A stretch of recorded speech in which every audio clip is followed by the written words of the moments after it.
신문 읽어주는 남자입니다. 대한항공과 아시아나항공이 하나가 된다고 합니다.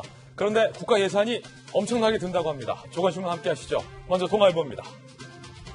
자, 사실은 항공사별이 경쟁할 때 우리 소비자 입장에서는 가격도 좀 내려가고 좋은 점이 많았는데 이제는 거의 큰 독과점 무대가 열리게 된 겁니다. 대한항공과 아시아나 합친다.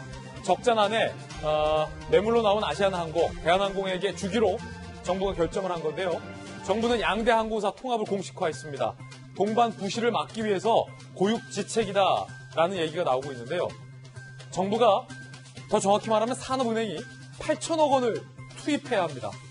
그래서 아시아나 플러스 대한항공 합쳐서 세계 7위 항공사 거대 공룡 기업으로 재탄생하게 될 방침입니다. 그런데 궁금한 게 많습니다. 안 그래도 코로나 때문에 항공산업 어렵다고 하는데 두 덩치 큰 항공사 합쳤다가 더 어려워지는 건 아닌지, 아시아나에 있는 내 마일리지는 이거 어떻게 되는 건지, 대한항공이랑 합쳐지면 마일리지 소멸되는 건 아닌지, 저가 항공사들은 또 어떤지 궁금한 게 많습니다. 잠시 후에 전문가 모셔서 궁금한 점들 요목조목 풀어보겠습니다. 다음 신문입니다. 이번에 조선일보입니다. 선거가 5개월 남았는데 서울시장이 지금 없잖아요. 권한대행이, 시장대행이 광화문 광장 공사 고를 외쳐서 논란입니다. 사진 한번 보실까요? 작년에 참 말도 많고 뜨거운 논란이 있었습니다. 사실 광화문 광장 이렇게 바꾸겠다라고 해서 이수신 장군은 어디에 모시는 둥 시민사회에 반발이 많았습니다. 사실 고 박원순 시장이 역점 사업으로 추진하다가 잠시 보류했던 사업인데 갑자기 권한대행이 이 사업을 추진하겠다라고 밝혀서 논란이 일고 있는 겁니다.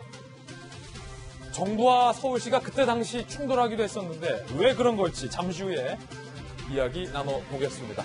왜 광화문 광장을 서울시 권한대행, 시장이 없는 서울시는 보궐선거 코앞에 두고 바꾸려 하는가? 잠시 후에 얘기 나누시죠.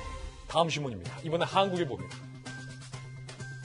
추미애 장관이 밝혔던 이른바 한동훈 방지법, 다른 말로는 비밀번호 자백법, 민주주의를 거스르는 역발상이다라는 비판이 각종 쏟아졌는데요. 민주당 내부에서도 그거 과하다, 그거 공감이 부족하다라고 비판을 하고 나섰습니다. 지금까지 민주당은 추 장관의 발언에 대해서 말을 아끼는 분위기였는데 이번 비번 자백법과 관련돼서는 그거 안 된다라고 선을 긋고 나선 겁니다. 잠시 후에 이야기 나눠보겠습니다. 그러자 추미애 장관도 뭔가 한 발 물러서는 듯한 발언을 했습니다. 연구하겠다라는 뜻이었다라는 겁니다. 글쎄요. 잠시 후에 들어보죠. 다음 신문입니다. 이번엔 중앙일보입니다. 여당은 뒤집고 야당은 안 맞고 14년 표의 볼모가 된 영남권 신공항이 또 제자리다. 자, 이미 10년 동안 정부를 바꿔가면서 논란이 있었죠. 결국은 뭐 가덕도에 짓느냐 대구에 짓느냐 아니다. 김해 신공항을 좀 더 확장하는 게 경제성이 있다.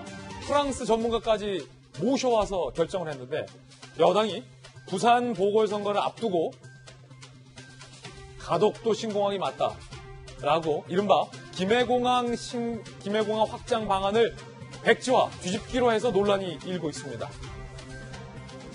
전문가들은 이거 표를 의식한 전형적인 포퓰리즘이다라고 반발하고 있는 상황인데 정부의 설명은 무엇일까요? 잠시 후에 이야기 나눠보겠습니다. 다음 신문입니다. 이번에 경향신문입니다. 민간 우주여행의 길이 활짝 열렸습니다. 사진 한번 보실까요? 스페이스X가 이렇게 유인 우주선을 발사하는 데 성공을 한 겁니다. 앞서서 사람 태워보내서 스페이스X가 한번 보내긴 했었는데 그건 시험 발사였고요. 이렇게 4명의 우주인을 공식적으로 우주로 보낸 것은 공식 기록 레코드 이번이 처음이라고 합니다. 코로나에 양성 반응을 보였다는 얘기가 나온 일론 머스크는 이 중요한 행사에 불참했다고 하는군요. 잠시 후에 코로나 소식도 짚어드리겠습니다. 지금까지 신문 읽어주는 남자였습니다.